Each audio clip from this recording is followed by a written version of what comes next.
the last of the 8 vlogs of Hanukkah. I asked on my Instagram for any holiday topics y'all want me to cover. I'm just gonna pull the ones that I want to talk about because, you know, I like this. How do you take care of your mental health when it's dark outside almost all the time? Yeah, seasonal affective disorder, aka SAD. One of the most appropriately named mental health issues I've ever heard of. I am always very much affected by seasonal affective disorder ever since I was, I feel like forever, but I remember starting to be notice I was affected by it in college.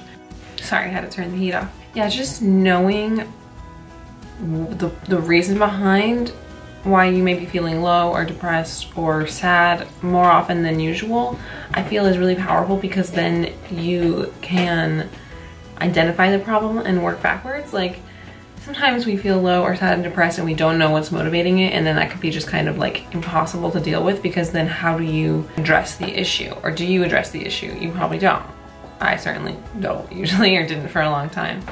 And knowing that it's seasonal affective disorder that's bothering me is really powerful because then I know, okay, go spend some more time outside if you can during the day because that is meant to help. And what else is a good tip? Making sure that you see friends and family, because I think a lot of the reason that seasonal affective disorder, it's yeah, you're not seeing light, you're not getting your vitamin D or whatever.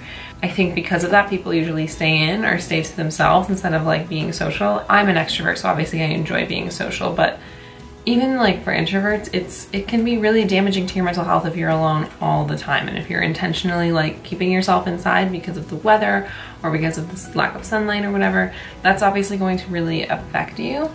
So, you know, just because you do know why you may be feeling low, you can kind of be on top of it. Get outside, say hi to friends and family, make it a point to be mentally active, start a new hobby. You know, just because it's the winter doesn't mean you have to hunker down and hibernate. We're not bears. The second I got out of this chair, he sat in it this is my chair now. Mine now. Right, baby? You're a good boy. It's been 25 minutes and he has not moved. He loves that chair. Anyway, here's my outfit.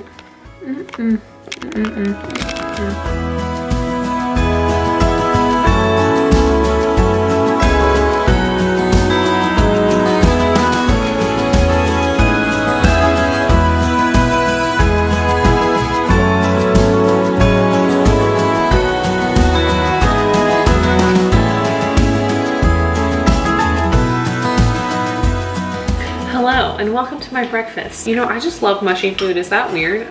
I'm just yes, let's get this mush even mushier. Okay, let's see if anyone has asked for another thing on Instagram that I want to answer. Okay, I'll talk about this. How to not worry about portions on Christmas dinner. Much like any other kind of anxiety, you can just get really in your head about it, and it mounts and mounts and mounts, and the pressure gets harder and hotter, and it makes it worse. So just the simple act of telling somebody what you're going through can relieve a lot of that pressure and take a lot of that pressure off of you, so that the act of eating becomes a lot simpler and safer in your mind because someone else knows what you're going through. It's not just an internal game. Remembering that food is so much more than just the energy that you consume. It is important, and it is the energy you consume, and you need all that energy to help your body recover. So scientifically and biologically, it's necessary that you eat, but it's also tradition, it's bonding, it's family. People express themselves through food, they connect through food, and these are all experiences that you can become cut off from when you choose not to eat or involve yourself in that activity. That is a pleasure of life, connecting and bonding and experiencing moments and, you know, memories through food that anorexia devoids you of and makes you think aren't important, but they are important. And not only are they important, they're special. Let me put it this way.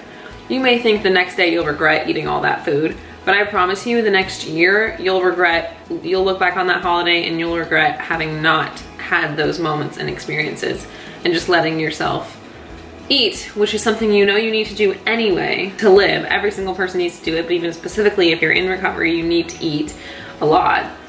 So A, you have this perfect opportunity where everybody's gonna be eating a lot, it's gonna be great, and B, you don't wanna sacrifice these memories because of an illness. Don't let anorexia take away parts of your life anymore. Okay, well I'm gonna keep watching YouTube and eating. I'll see you guys later. Hi, in an effort to make a scrapbook for the family member in my family that's getting a scrapbook, I asked my mom to send me photos from our house. And while we were talking, she just decided to send me all of the old photos we have from my childhood. Because, well, honestly, oh my God, look at how precious I was. I have no idea what year that was. That's my old cat, Jedi. Anyway, there was a house fire at my parents' house. I talked about it in a video when it happened in September. The pictures obviously didn't get destroyed, but they could have. You know, they were in the room over from a room that got kind of destroyed. So my mom just sent me all of the pictures because, listen, I've never had a fire in my house. Because I promised her I would digitize them. I did not realize there would be thousands, although she did tell me. She goes, oh, by the way, there's a lot. And I was like, yeah, whatever, send them over. It's been really fun going through these pictures, honestly. It's taking me forever. Love the photos of my parents from the 80s. That makes me so happy. Anyway, I have to go through all these pictures. I figured while I did this, I could answer another question. So let's see if we have any good ones. Meeting young kids of the family who have been made to believe that food has a moral value.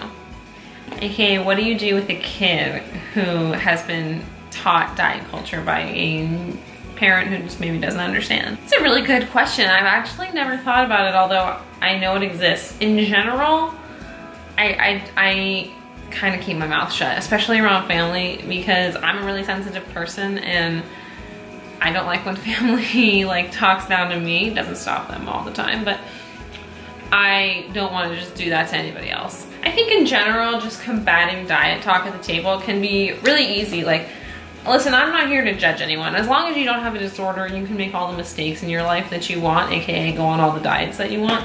Because I think eventually most people come to realize that it's all bullshit.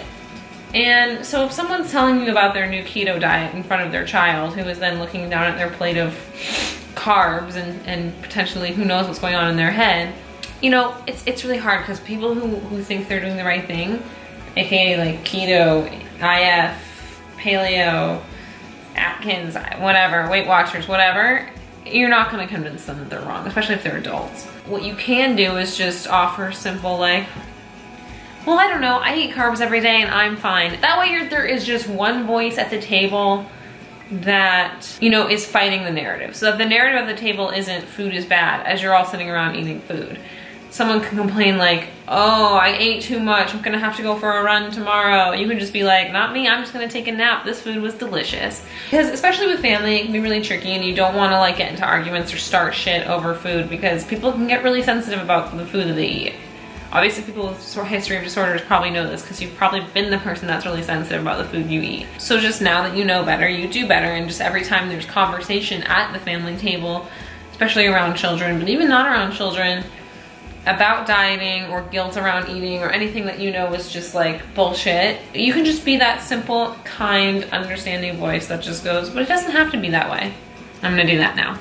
Hey, I'm in the parking garage of my building. Why did I make that face? I'm in the parking garage of my building. Normal face. But I just wanted to update you because I'm trying to really genuinely vlog today. So I'll just tell you what I do at work because I work all the time, as you guys have learned. It's 12:30 and I spent the morning at a post house. I'm a post-production supervisor for television. I work freelance. I go from show to show. I think I've mentioned that before. Anyway, I'm doing a TNT show right now called Tell Me Your Secrets, out next year. This morning, I went to a post house to drop in visual effects for a show and check an online. Basically, when we edit the show here at my office, we're editing like an offline version of the show. And then the editors work with those files, and then we send that cut, that once the cut is approved by producers and directors and the network and everything, and then we send that cut that's offline to our post house and they online it. Basically they match, using an EDL, an edit decision list, they match the cut, how do I explain this? They match all of the cuts in the show, like all the footage used and all the cuts and various Avid effects, to the online raw camera files so that the show is in its most like high resolution, high quality version. So we have to do that conversion, and then on top of that file we have a lot of like temp visual effects. So we have our visual effects house separately is working on whatever we have to do, and then today I went in and they dropped the real visual effects into the show. I just checked to make sure that everything looks good, and then I watched the show down with a split screen, so I'm watching like the Avid offline file half and half with the online file to make sure that everything went over smoothly. There was no like cut that wasn't copied over right or pointed to the wrong version on the LTO. So anyway, that's what I did this morning. If anyone finds any of that interesting, let me know. I can talk about my job more, but I feel like it's not super interesting to people who aren't into it. Obviously it's super interesting to me.